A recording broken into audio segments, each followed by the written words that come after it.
Bab 3251, aku tidak bisa menahan diri. Suasana di seluruh aula keluarga Ji menjadi sedikit tegang.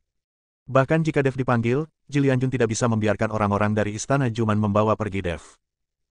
Jangan bicara tentang Dev yang menyelamatkan lelaki tua dari keluarga Ji mengenai asal-usul bintang Dev di alam semesta, Ji Lianjun tahu bahwa Dev pasti akan menjadi Taipan di masa depan.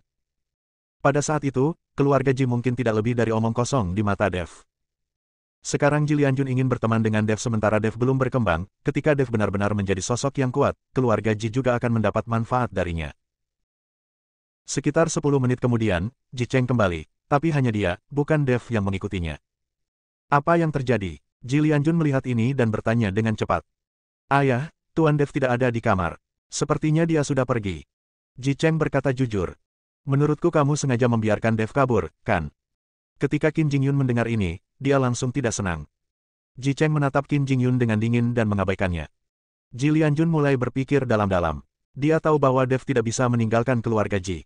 Jika Dev ingin pergi, dia pasti akan memberitahunya. Tiba-tiba, Ji Lianjun mengira putrinya Ji Meiyan tidak dapat ditemukan. Berpikir bahwa Dev tidak ada di sini sekarang, Ji Lianjun sepertinya memahami sesuatu. Dia tahu bahwa Ji Meiyan pasti membawa Dev ke tanah leluhur melalui jalan rahasia.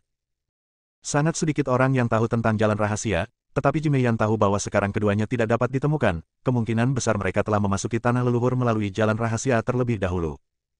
Meski tanah leluhur melarang orang luar masuk, Ji Lianjun tetap tidak keberatan jika Dev masuk. Saudaraku, sekarang Dev telah melarikan diri, bagaimana kita bisa mengikuti istana Juman untuk menjelaskannya? Dialah yang menyebabkan masalah ini. Sekarang dia hilang, istana Juman pasti tidak akan menyetujuinya. Ji Lianying bertanya pada Ji Lianying. Jelas sekali bahwa Ji Lianying sedang membantu penduduk istana Juman berbicara. Karena Tuan Dev tidak ada di sini, kita bisa membiarkan semua orang di istana Juman pergi sementara. Saat Tuan Dev kembali, saya secara pribadi bisa mengantarkannya ke semua orang di istana Juman, bukan? Kata Ji Lianjun. Tuan Ji, tidak apa-apa. Jika lengan anak saya patah, saya akan meminta penjelasan hari ini. Jika tidak, jangan salahkan saya karena bersikap kasar. Setelah Qin Hetian selesai berbicara, semua orang di istana Juman mengambil posisi. Tiba-tiba terdengar suara langkah kaki di luar, dan kemudian seluruh aula mulai bergetar, seolah-olah ada gempa bumi. Semua orang melihat melalui jendela dan menemukan ada banyak orang dari istana Juman keluar, mereka semua tinggi dan kuat, dan tanah berguncang dengan setiap langkah yang mereka ambil. Jelas sekali istana Juman sudah siap runtuh sebelum dia datang. Melihat pemandangan ini, wajah Ji Lianjun menjadi dingin. Qin Hetian, ini kota Huanglan, keluarga Ji kami, bukan istana Jumanmu. Kamu ingin menjadi liar di sini, menurutmu aku takut padamu. Setelah Ji Lianjun selesai berbicara, aura di tubuhnya melonjak, Ji Cheng segera menghunus pedang panjangnya, dan banyak anak keluarga Ji juga mulai berkelahi. Adegannya tegang dan perang akan segera pecah. Saudaraku, demi Dev, apakah kamu akan melakukan pertempuran berdarah dengan istana Juman hari ini? Kamu mengabaikan kepentingan kami semua. Bagaimana kamu menjadi kepala keluarga? Kita berhasil bertahan hingga tanah leluhur dibuka, haruskah kita menyerah begitu saja? Ji Lianying mengambil kesempatan itu untuk menyerang Ji Lianjun. Mendengar hal tersebut, cabang keluarga Ji yang lain pun mulai menyerang Ji Lianjun, lagi pula saat terjadi perkelahian, mereka dan cabang lainnya juga ikut menderita, tanah leluhur akhirnya dibuka dan tidak ada cara untuk masuk. Saat ini, Ji Lianjun menjadi sasaran kritik publik dan menjadi sangat malu. Ia tahu bahwa kemunculan tiba-tiba istana Juman hari ini pasti sudah direncanakan.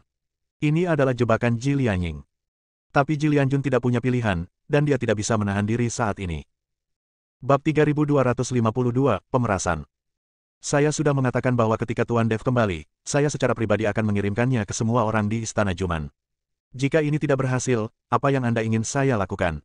Sekarang Tuan Dev tidak ada di sini, apakah saya masih bisa menyulapnya? Ji Lianjun berkata dengan kemarahan di wajahnya. Karena Dev tidak ada di sini, kita bisa mendiskusikannya dengan Tuan Istana Qin dan menebusnya dengan cara lain. Mengapa menggunakan pisau atau pistol? Kata Ji Lianying. Oke, aku akan memberikan apapun yang mereka inginkan. Apakah kamu menginginkan uang atau sumber daya rumput peri? Ji Lianjun berkompromi dan menyuruh orang-orang ini dari istana Juman pergi dulu. Selama tanah leluhur ditutup, Ji Lianjun akan mengambil tindakan terhadap Ji Lianying tanpa ragu-ragu. Awalnya, dia khawatir tentang persaudaraan, tapi sekarang sepertinya dia terlalu memikirkannya. Tuan Istana Qin, kompensasi apa yang Anda perlukan untuk ini? Ji Lianying bertanya pada Qin Hetian. Istana Juman bukanlah pengemis. Kami tidak punya uang atau sumber daya di Istana Juman. Saya tidak membutuhkannya. Tapi kudengar tanah leluhur keluarga Jimu telah dibuka, dan banyak sekali asal-usul tak berdaya di dalamnya. Aku hanya berharap anakku juga bisa memasuki tanah leluhur keluarga Jimu dan mengalaminya. Kata Qin Hetian. Tuan Istana Qin, sepertinya putramu belum memahami asal-usulnya. Bahkan jika dia memasuki tanah leluhur keluarga Ji kita, dia tidak akan mendapatkan banyak keuntungan. Mengapa repot-repot? Ji Lianying memandang Qin Jingyun dan berkata. Meskipun Qin Jingyun adalah biksu tingkat ketiga di alam kesengsaraan, dia belum memahami asal-usulnya, bahkan jika dia memiliki asal-usul yang tidak berdaya, itu tidak ada artinya baginya. Tuan Jier, Anda tidak mengetahui hal ini. Saya lebih dari sekedar seorang putra. Setelah Qin Hetian selesai berbicara, pemuda jangkung lainnya masuk dari luar. Pemuda ini terlihat agak mirip dengan Qin Jingyun, tapi auranya jelas lebih kuat dari Qin Jingyun. Ini juga anakku Qin Jingyu. Belum lama ini, anakku baru saja membuka ruang asal. Kudengar ada banyak binatang fantasi asal di tanah leluhur keluarga Ji. Selama kamu membunuh binatang fantasi asal, kamu bisa memilikinya. Kesempatan untuk memahami asal-usulnya. Saya ingin anak saya mencobanya. Kata Qin Hetian. Saya benar-benar tidak menyangka bahwa Istana Master Qin memiliki seorang putra yang juga telah membuka ruang asal. Dia sangat muda dan menjanjikan. Ji Lianying memandang Qin Jingyu dan berkata dengan terkejut. Ji Cheng menatap wajah Ji Lianying dan menjadi marah, terlihat jelas bahwa Ji Lianying dan Qin Hetian sedang berakting. Tentunya Ji Lianying baru saja pergi ke Istana Juman beberapa waktu lalu, bagaimana mungkin dia tidak mengetahui bahwa Qin Hetian memiliki dua orang putra. Selain itu, kondisi yang diusulkan oleh Qin Hetian hari ini kemungkinan besar adalah yang diusulkan oleh Ji Lianying. Lagi pula, bagaimana Istana Juman di wilayah utara bisa mengetahui dengan jelas situasi di tanah leluhur keluarga Ji. Sekarang Ji Lianying masih berakting di depan semua orang, dan Ji Cheng sangat marah hanya dengan melihatnya. Ji Lianjun menatap adik laki-lakinya dengan wajah dingin, dan matanya mulai memiliki niat membunuh. Dia tidak menyangka Ji Lianying berani mengkhianati tanah leluhur keluarga Ji. Kondisi yang diajukan oleh Qin Hetian juga harus sesuai dengan maksud Ji Lianying. Ji Lianying menggunakan ini sebagai alat tawar-menawar agar Istana Juman bekerja sama dengannya. Saudaraku, apakah menurutmu kondisi yang diajukan oleh Istana Master Qin dapat diterima? Ji Lianying memandang Ji Lianjun dan bertanya. Bagaimana menurutmu? Ji Lianjun berkata dengan wajah dingin, apakah kamu tidak tahu aturan tanah leluhur keluarga Ji? Orang luar tidak diperbolehkan memasuki tanah leluhur. Tidak masalah apakah orang-orang dari Juman Istana mengikuti keluarga Ji kami, bagaimana mereka bisa memasuki tanah leluhur keluarga Ji saya?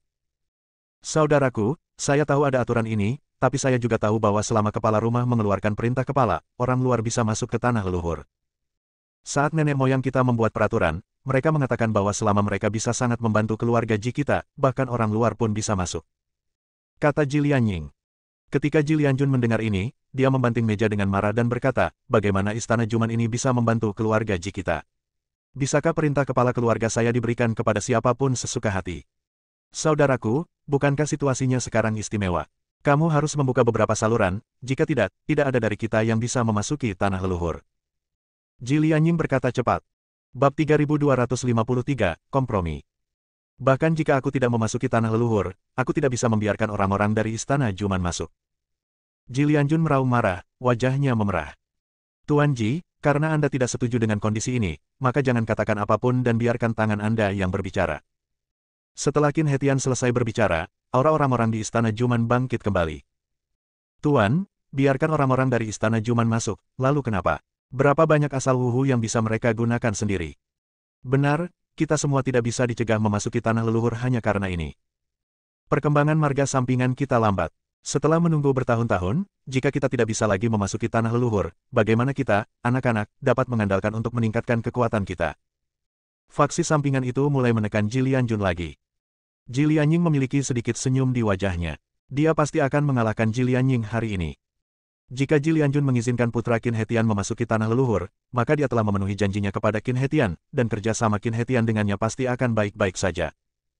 Jika Ji Lianjun bersikeras untuk menempuh jalannya sendiri dan tidak mengizinkan putra Qin Hetian memasuki tanah leluhur, maka dia akan menyinggung banyak cabang keluarga Ji. Dengan cara ini, Ji Lianying dapat memenangkan klan sampingan ini dan mengisolasi Ji Lianying, posisi kepala keluarga selanjutnya pasti akan jatuh ke tangannya. Jadi, apapun yang dipilih Ji Lianjun hari ini, Ji Lianying dijamin menang. Ji Lianjun melihat ke arah anggota agunan dan kemudian melirik ke arah Ji Lianying yang memiliki senyum tipis di wajahnya memerah karena marah dan tubuhnya sedikit gemetar. Ji Lianjun tahu bahwa ini adalah jebakan Ji Lianying, tetapi meskipun dia tahu itu jebakan, dia harus menerobosnya.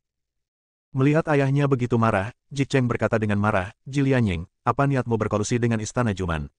Jangan kira tidak ada yang tahu tentang kunjunganmu ke Istana Juman beberapa waktu lalu. Ji Cheng telah mengikuti Ji Lianying ke Istana Juman, jadi sekarang Ji Lianying berakting dengan Qin Hetian, dan dia tidak tahan. Sekarang dia ingin mengungkap sampul Ji Lianying. Wajah Ji Lianying menjadi dingin. Ji Cheng, aku paman keduamu. Beraninya kamu bertingkah seperti aku dan begitu polos. Bukankah ayahmu mendidikmu? Ji Cheng, beraninya kamu memanggil ayahku dengan nama depannya dan secara keliru menuduhnya berkolusi dengan Istana Juman. Apakah kamu memiliki perbedaan antara yang lebih tua dan yang lebih muda? Kamu tidak menghormati orang yang lebih tua dan kamu harus mematuhi hukum keluarga. Ji Yue berdiri, berteriak pada Ji Cheng. Ji Yue, kamu juga memanggil adikku dengan nama depannya. Kamu juga tidak menghormati orang yang lebih tua dan kamu harus mematuhi hukum keluarga. Ji Meiling membantu Ji Cheng dan berkata, Ji Meiling, kamu masih kecil, apakah kamu berhak berbicara di sini? Kamu harus mencari adikmu, mungkin dia sedang tidur di bawah selimut pria liar. Ji Meizhen juga mulai berbicara. Kamu, wajah Ji Meiling memerah karena marah, tapi dia memang tidak sebaik adiknya Ji Meiyan dalam hal berbicara. Ji Lianjun melihat kekacauan di tempat kejadian, mengerutkan kening dan berkata, oke, diam. Kata-kata Ji Lianjun membuat semua orang menutup mulut. Kakak kedua, kamu benar. Masalah ini terserah kamu. Aku bisa mencabut perintah patriark dan membiarkan orang-orang dari Istana Juman memasuki tanah leluhur. Ji Lianjun berkompromi, dan akhirnya mengeluarkan perintah patriark tanpa daya. Ketika Ji Lianying melihat ini, dia segera tersenyum dan berkata, saudaraku, saya masih memahami situasi secara keseluruhan dan memahami situasi umum. Jika tidak, Anda bisa menjadi kepala keluarga. Setelah menerima perintah dari kepala keluarga, Ji Lianying memberikannya kepada Qin Jingyu, lalu Ji Lianying dan Qin Hetian saling memandang dan tersenyum. Setelah menyelesaikan masalah ini, semua orang mulai menuju tanah leluhur keluarga Ji. Sebuah tim yang terdiri dari puluhan orang akhirnya memasuki tanah leluhur keluarga Ji. Di antara mereka, Qin Jingyu adalah yang paling mencolok, hampir 2 kepala lebih tinggi dari yang lain. Ji Yue dan Ji Meizhen berjalan ke kedua sisi Qin Jingyu, berbicara dan tertawa. Ji Meiling hanya bisa menatap mereka dengan tajam, tidak berani mengatakan apapun. Sekarang dia telah memasuki tanah leluhur sendirian, Ji Cheng tidak lagi memenuhi syarat. Ji Meiling tidak tahu harus lari kemana, dan dia sangat lemah sehingga dia tidak bisa berbuat apa-apa. Bab 3254, bukan orang luar. Kakak kedua, jangan takut, masih ada aku. Pada saat ini, Ji Yun, yang berada di antara kerumunan, berjalan ke arah Ji Meiling dan berbisik. Ji Meiling melirik Ji Yun dan mengangguk sambil tersenyum. Terlepas dari kekuatan Ji Yun, setidaknya dengan Ji Yun di sini, Ji Meiling tidak akan merasa terlalu kesepian. Saat Ji Meiling dan Ji Yun sedang berbicara, Ji Meizhen menemukan Ji Yun tidak jauh dari situ. Saudaraku, lihat, bukankah ini apoteker yang ditemukan Ji Cheng? Mengapa orang ini masuk juga? Ji Meizhen menunjuk ke arah Ji Yun dan berkata. Saat itu, Ji Cheng menelepon Dev dan yang lainnya dan berkata bahwa mereka semua adalah apoteker, jadi Ji Meizhen dan yang lainnya juga menganggap Ji Yun sebagai apoteker. Ji Yue meliriknya, lalu tersenyum dingin dan berkata, pasti Ji Cheng yang menyebabkan orang ini menyelinap ke tanah leluhur di antara tim. Saya tidak menyadari bahwa dia masih mengenakan pakaian keluarga Ji kami. Tapi itu tidak masalah. Sekalipun dia memakai pakaian keluarga Ji, percuma saja memasuki tanah leluhur. Dia tidak akan bisa lulus ujian Taizu saat itu. Saat Taizu mengetahui orang ini, saya akan melihat bagaimana mereka menjelaskannya. Ji Yue tidak langsung mengekspos Ji Yun, tapi ingin ditangkap oleh Taizu setelah memasuki tanah leluhur, itu pasti lucu. Kelompok mereka dengan cepat masuk ke tanah leluhur, dan kemudian masuk ke aula utama. Taizu dari keluarga Ji masih duduk di tengah aula, matanya sedikit tertutup. Setelah melihat ini, semua murid keluarga Ji berlutut dan beribadah di tanah, lalu dengan lantang berkata, murid keluarga Ji, beri penghormatan kepada Taizu. Taizu perlahan membuka matanya dan menatap langsung ke arah Qin Jingyu. Tidak perlu memeriksa garis keturunannya, sekilas terlihat bahwa Qin Jingyu bukanlah anggota keluarga Ji. Apa yang terjadi? Mengapa orang luar masuk? Taizu bertanya dengan dingin. Taizu, ini Tuan Qin dari Istana Juman. Karena Istana Juman baik terhadap keluarga Ji kita, kepala keluarga telah memberikan izin kepada Tuan Qin untuk memasuki tanah leluhur. Ada perintah keluarga di sini. Ji Yue buru-buru menunjukkan perintah pemimpin keluarga kepada Taizu. Taizu hanya melihatnya sekilas dan tidak berkata apa-apa, malah melambaikan tangannya dan membuka pintu tipis di belakangnya. Pintu cahaya terbuka dan semua orang bisa memasuki tanah leluhur, tapi Ji Yue penuh keraguan. Taizu, apa kau tidak memeriksa identitas kami?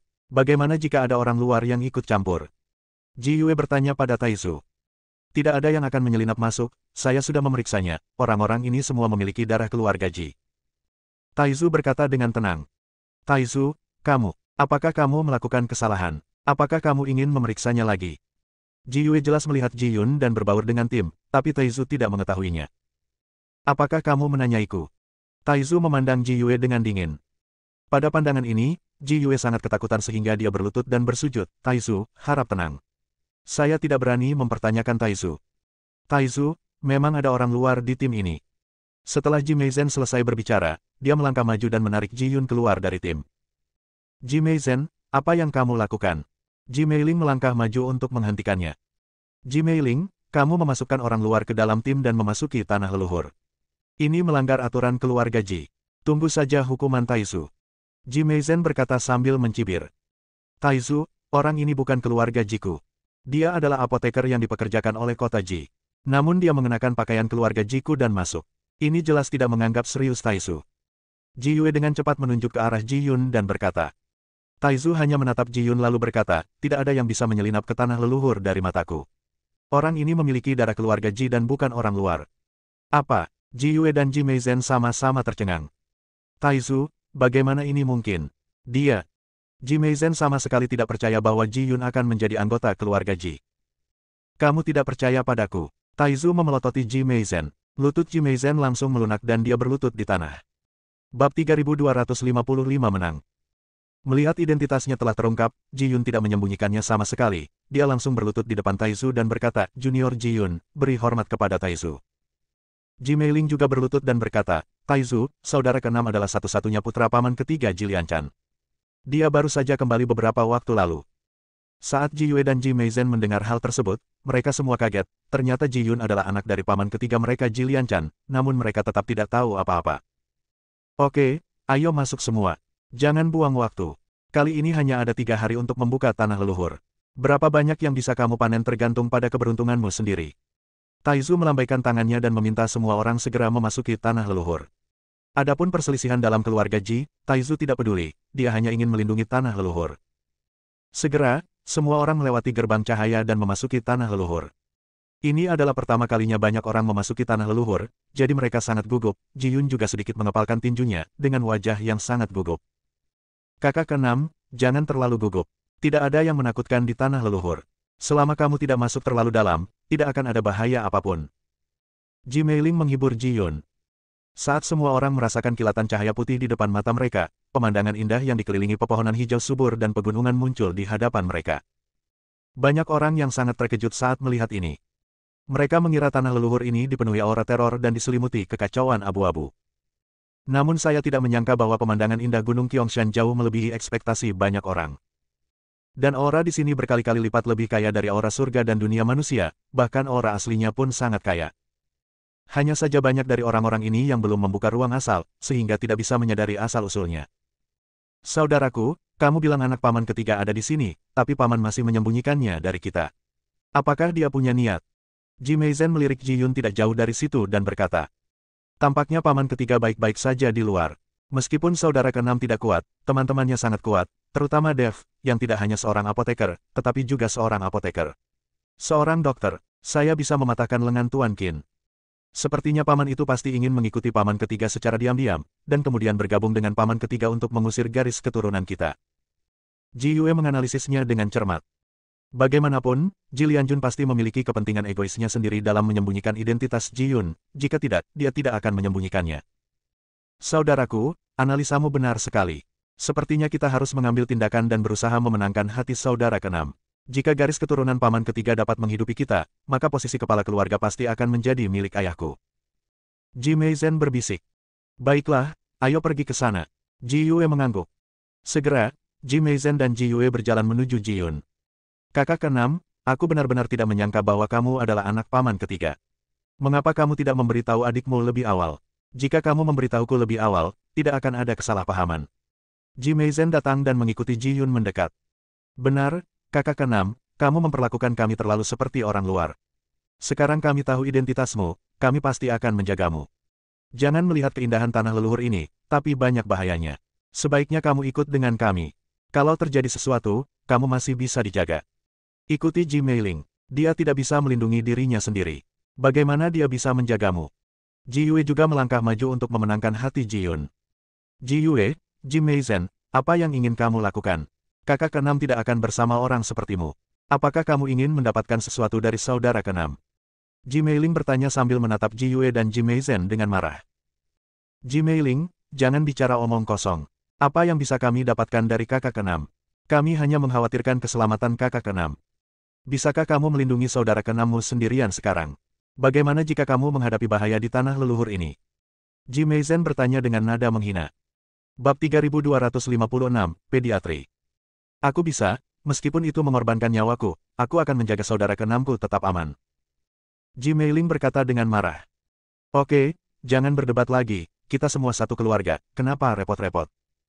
Adik kedua sendirian dan relatif kesepian. Sebaiknya aku tinggal bersamanya. Ji Yun memilih untuk bersama Ji Meiling. Namun, Ji Yun tidak banyak bicara, lagi pula dia dan Ji Meiling tidak sekuat Ji Yue dan Ji Meizhen, apalagi mereka juga memiliki Qin Jingyu. So Ji Yun mengatakan ini agar Ji Yue dan Ji Meizhen tidak memusuhi dia untuk sementara, jika tidak, mereka akan menjadi jahat di tanah leluhur dan menyerang dia dan Ji Meiling, yang akan merepotkan. Ji Meizhen ingin mengatakan sesuatu yang lain, tetapi dihentikan oleh Ji Yue, dan kemudian berkata sambil tersenyum, saudara keenam, kamu dapat mengikuti siapapun yang kamu inginkan, tetapi ketika kamu menghadapi bahaya, kamu harus menghubungi kami tepat waktu. Terima kasih, saudara kedua. Ji Yun mengangguk. Ji Yue dan yang lainnya pergi, dan semua orang juga berpencar untuk mencari peluang, hanya ada 3 hari, dan tidak ada yang berani menunda. Saudara keenam, ayo pergi juga. Tanah leluhur ini memiliki banyak sumber daya lain selain asal-usulnya yang tidak berdaya. Jika kita beruntung, alangkah baiknya kita menemukan senjata sakti peninggalan nenek moyang kita. Ji Meiling berkata pada Ji Yun. Ji Yun mengangguk, lalu mengikuti Ji Meiling ke tanah leluhur. Jauh di dalam tiang gunung, Dev masih bertarung mati-matian dengan monster fantasi asli itu. Saat dia terus membunuh binatang fantasi asli itu, Dev secara bertahap memperoleh beberapa wawasan. Dev tahu bahwa dia tidak jauh dari pemahaman tentang asal mula sistem logam. Namun, tubuh Dev sudah dipenuhi bekas luka saat ini. Bisa dibayangkan betapa sulitnya membunuh monster fantasi asli ini hanya dengan tubuh dan tinju Anda. Setelah membunuh monster fantasi asal lainnya, Dev jatuh ke tanah, terengah-engah, dan pakaiannya compang camping. Bahkan beberapa pakaiannya tidak menutupi tubuhnya. Ji Meiyan berjalan ke arah Dev dan menatap Dev dengan kekaguman di matanya. Kalau capek istirahatlah. Tanah leluhur akan dibuka beberapa hari, jadi tidak perlu terburu-buru. Ji Meiyan membujuk Dev. Tidak, saya harus memahami asal-usul sistem logam secepat mungkin. Dev menggelengkan kepalanya dan berdiri dengan keras. Hanya setelah memahami asal-usul sistem logam barulah Dev mulai menyerap aura asli Wuzu, dan asal-muasal ilusi, guntur dan kilat, serta asal mula api di tubuhnya semuanya perlu dilengkapi dengan aura asli. Dev harus memanfaatkan waktunya sepenuhnya di sini dan tidak boleh membuang waktu. Tempat bagus seperti ini tidak dapat ditemukan kapanpun. Ji Meiyan melihat Dev begitu gigih, jadi dia tidak bisa menghentikannya dan hanya bisa mengikuti di belakang. Pada saat yang sama, di pintu masuk tiang gunung, Ji Yue, Ji Meizhen dan Qin Jingyu juga masuk. Ada binatang fantasi paling asal di gunung ini, begitu banyak anak keluarga Ji yang tidak akan masuk. Lagi pula, mereka belum membuka ruang asal, jadi tidak ada gunanya masuk. Tapi kali ini Ji Yue dan Ji Meizhen menemani Qin Jingyu. Tuan Qin, sebagian besar binatang fantasi asal di sini berasal dari unsur logam, jadi kemungkinan Anda memahami unsur logam sangat tinggi. Ji Yue berkata pada Qin Jingyu. Tuan Qin, binatang fantasi asal ini perlu dibunuh dengan kekuatan tubuh fisik. Anda tidak dapat menggunakan mantra atau senjata magis. Hanya dengan cara ini Anda dapat menyadari asal-usul elemen logam secepat mungkin. Hanya saja ini akan sedikit berbahaya, dan seseorang harus kuat secara fisik untuk menahan serangan dari monster fantasi asal itu. Ji Meizhen berkata pada Qin Jingyu. Hahaha, aku, klan Istana Juman, mungkin tidak bisa dibandingkan dengan orang lain dalam hal sihir, tapi dari segi tubuh fisik, siapa yang bisa membandingkan dengan kami orang barbar? Kami telah melatih tubuh kami sejak kami masih muda. Bahkan jika saya tidak bergerak sekarang, senjata biasa bahkan tidak berpikir untuk menyakiti saya sama sekali. Qin Jingyu tertawa. Baginya, ini hanyalah permainan anak-anak. Bab 3257, waspadai serangan diam-diam. Ya, Tuan Qin adalah orang barbar, dan tubuh fisiknya tidak sebanding dengan orang lain.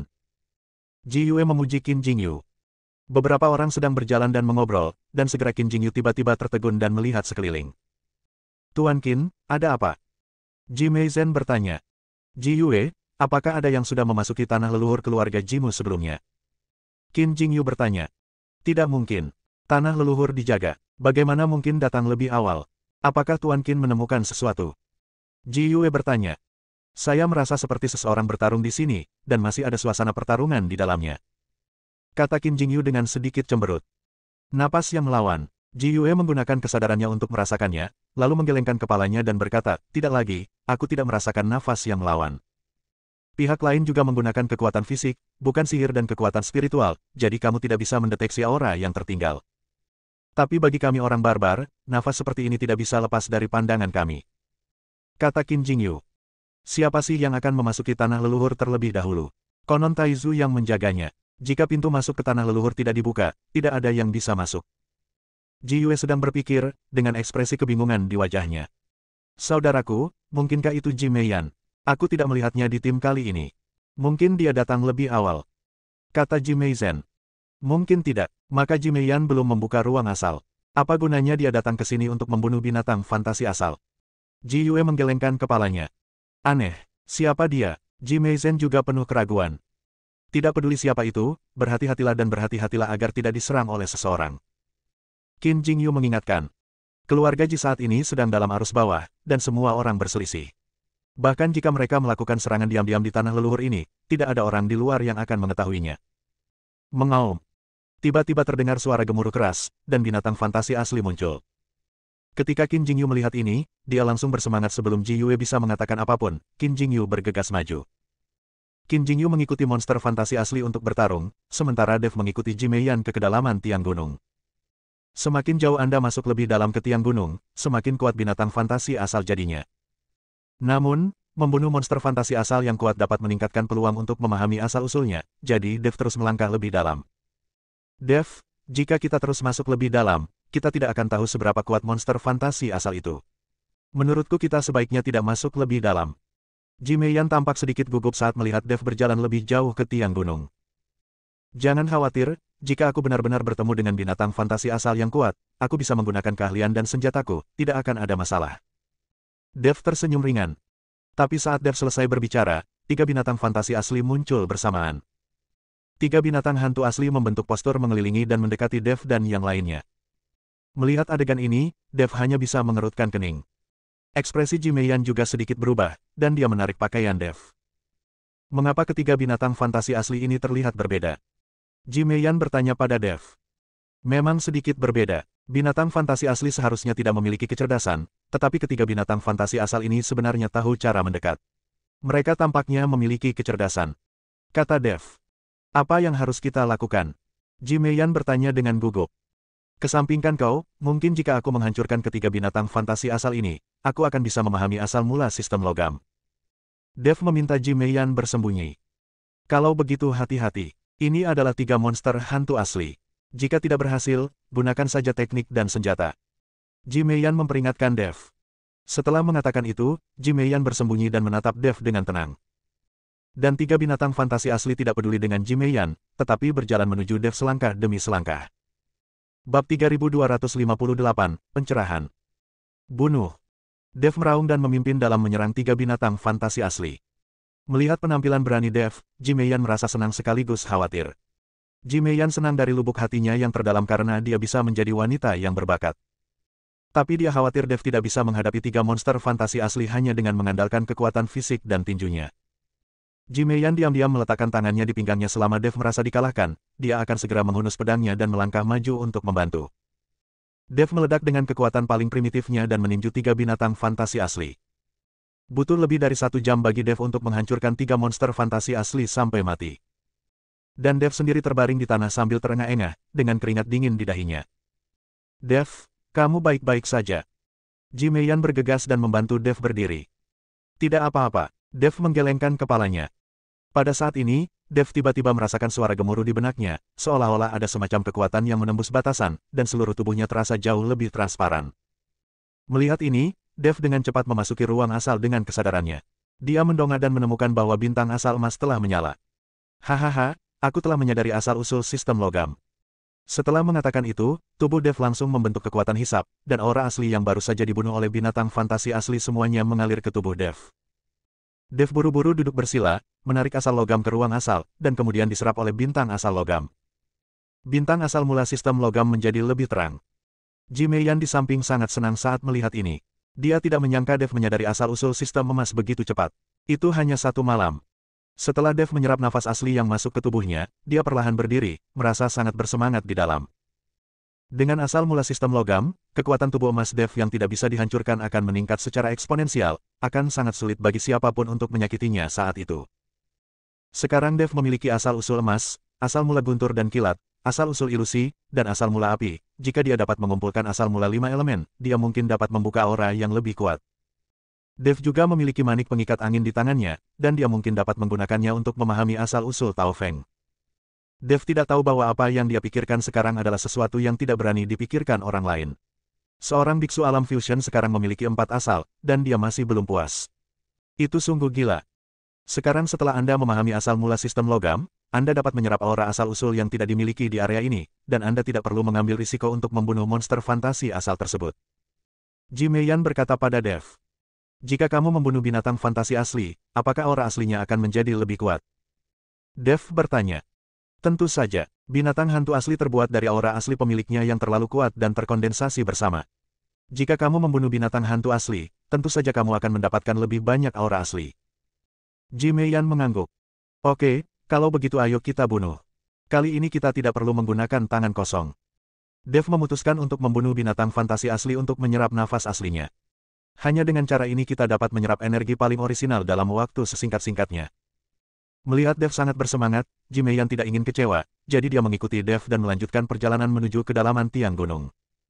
Segera, ada semakin banyak monster fantasi asal di sekitar, dan semua jenis monster fantasi asal berbondong-bondong ke tanah. Dev dan Ji Meiyan terbang di udara dan terkejut ketika mereka melihat binatang fantasi asli di bawah. Karena jumlah binatang fantasi asal di bawah ini jauh melebihi ekspektasi Dev. Tetapi dengan begitu banyak sumber daya, Dev tidak mau pergi. Jangan turun, aku akan membunuh semua binatang fantasi asal ini. Ini semua adalah sumber daya. Setelah mengatakan itu, Dev langsung turun dengan pedang pembunuh naga di tangannya. Bab 3259, tangkap dia. Dev bisa menggunakan keahliannya kali ini dan juga bisa menggunakan pedang pembunuh naga, jadi dia tidak perlu mundur. Dev mengayunkan pedang pembunuh naga di tangannya, dan cahaya pedang muncul seperti badai yang dahsyat. Kemanapun cahaya pedang lewat, binatang fantasi asli itu langsung dipotong-potong. Binatang fantasi asli terbunuh, dan sejumlah besar aura asli naik ke langit, dan Dev dengan rakus menyerapnya. Ada berbagai macam aura asli di dalamnya, tetapi selain asal-usul yang dirasakan oleh Dev, aura asli lainnya hanya dapat memasuki tubuh Dev seperti sutra, dan kemudian perlahan menghilang di ruang aslinya. Tanpa penyerapan dan penyimpanan bintang asli, bahkan jika nafas asli lainnya diserap oleh Dev, mereka tidak akan bisa tinggal di dalam tubuhnya. Di udara, Ji Meiyan terkejut saat melihat Dev menyerap aura aslinya.